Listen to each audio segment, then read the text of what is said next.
familiar to a lot of you guys. Of course, it's not the one here, it's going to be Disney World, but there wasn't a great picture that was aesthetically pleasing for me.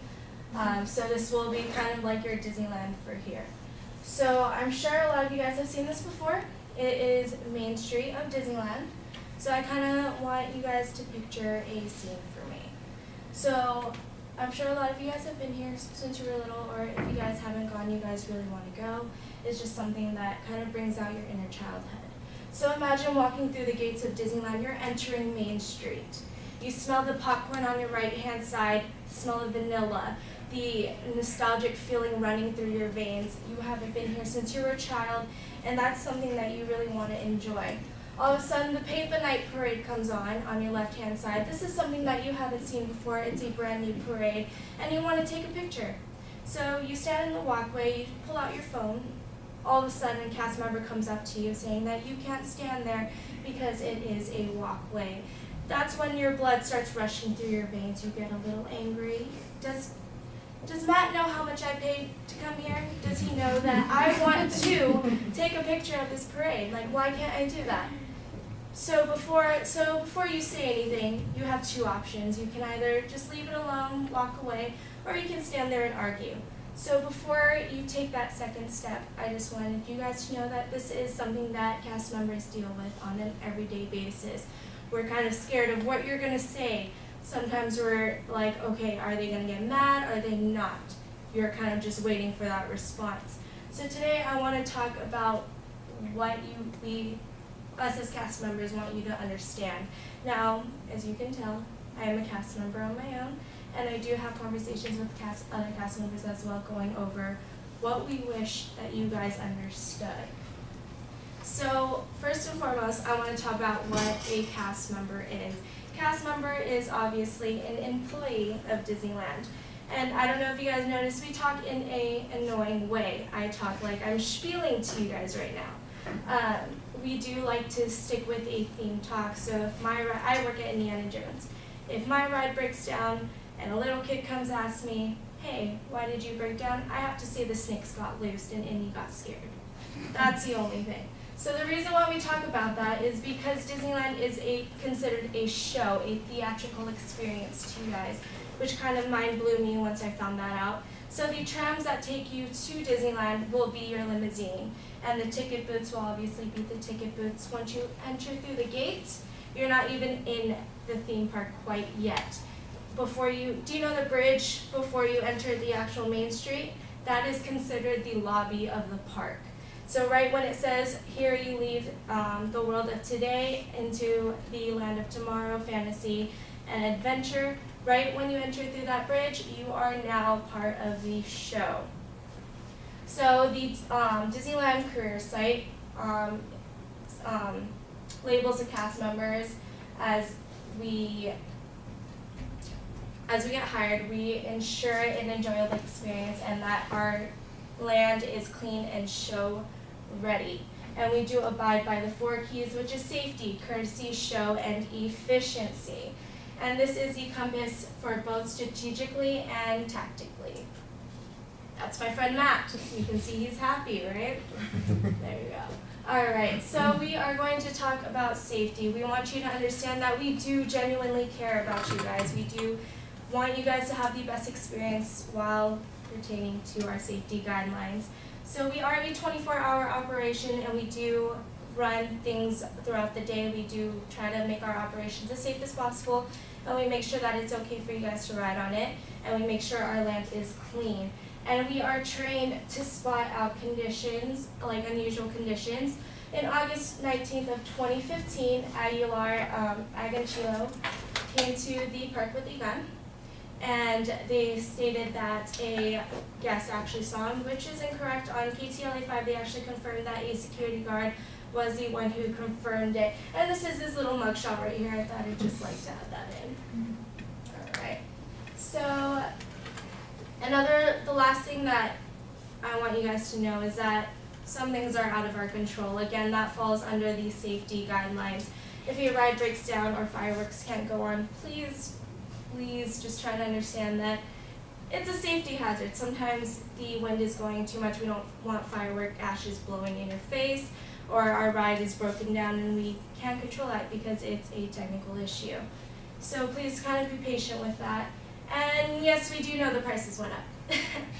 The prices went up drastically because we're trying to kind of control our guests and maintain the guest flow so that not only is it safe for us to walk around without a crowd, but it's also safer for you guys and ensures a more enjoyable experience rather than being compact like sardines.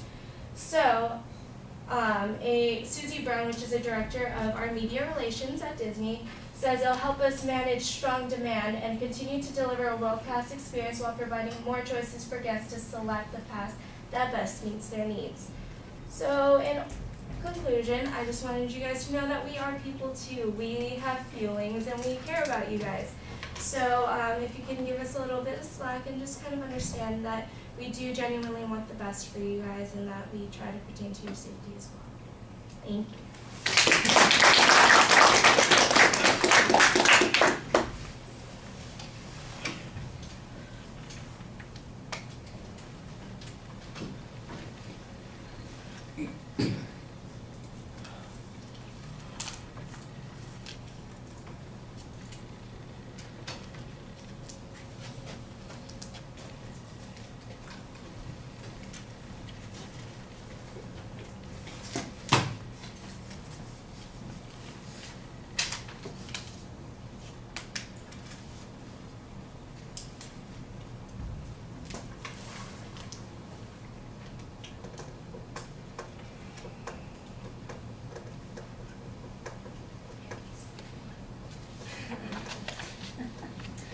Anthony, what did you think? I thought it was fun. It was really great.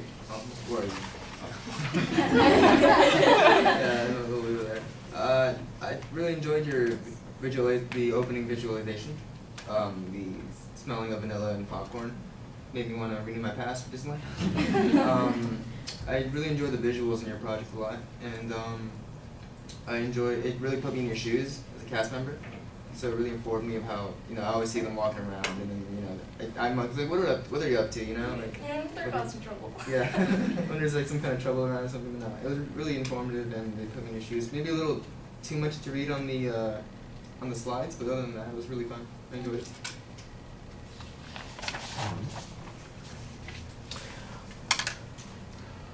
Well, I think you start a little early also, so you want to wait until you get in the front of the room, but I did like the description that you had at the beginning, and your use of the picture was pretty effective at telling us what the subject matter is. I still think that the thesis is a little bit awkward, and it sounds, I think you need to create a little more justification on this. There's, like you mentioned, thousands of visitors every day, hundreds of cast members, and maybe there's some information out there about what, I'm sure that Disney wouldn't like to share that kind of information about the average number of ride breakdowns they have a day or something like that. Nobody's keeping track of how many times some customer gets in a huff because they're asked to move out of the walkway, that type of thing. But I think you need to talk a little bit more about why these are typical, why this is an everyday kind of experience. I did think that the visualization that you had was pretty effective.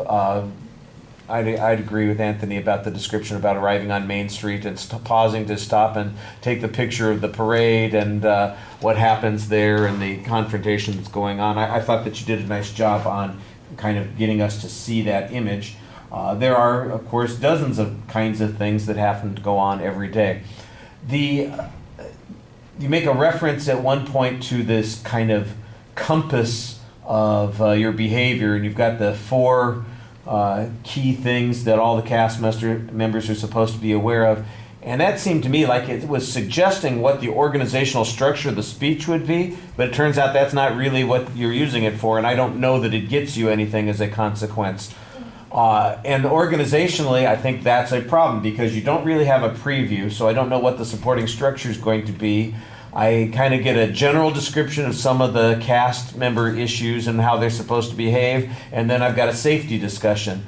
And I don't know why those two things go together, except that safety is sometimes the thing that the cast members are responsible for, but that doesn't really seem to be the focus of what you're talking about. And so the idea of being courteous, I think, is important. So, when the guest gets upset, how is Matt supposed to respond? He's not supposed to respond by, aggressively telling him, "Look, dumbass, I told you to sit down or move along." You can't say those kinds of things, and you're trying to maintain the illusion that's going on there. So it just feels like you've got sort of half a thing here. You've got part of an idea for a speech, but it's an incomplete idea for a speech, and there needs to be some more substance to it. I think there's way too much script stuff up there on the last couple of slides. You need key ideas, and I think a visualization of those 4 keys for the cast members, or the compass that you're talking about. That would be a good way to visualize those ideas that you're going to talk about, and then use that as your organizational structure, and I think it would all flow together a lot more smoothly. As it was, I couldn't really tell what the dividing points were. Like I said, it sounded to me like you had 2 parts to the speech, and there was probably more to it, but it's not as clearly organized as it needs to be. On the other hand, let's end with something that's very positive. As a cast member, you speak effectively to the audience. You are looking at us, your voice is clear, you're doing all the kinds of things. And although you might think of yourself as spieling, to the group, the truth of the matter is sometimes that's what you're doing when you're doing a performance. And it needs to be effective and relate to people, and I thought that you did a good job on that. All right, thank you.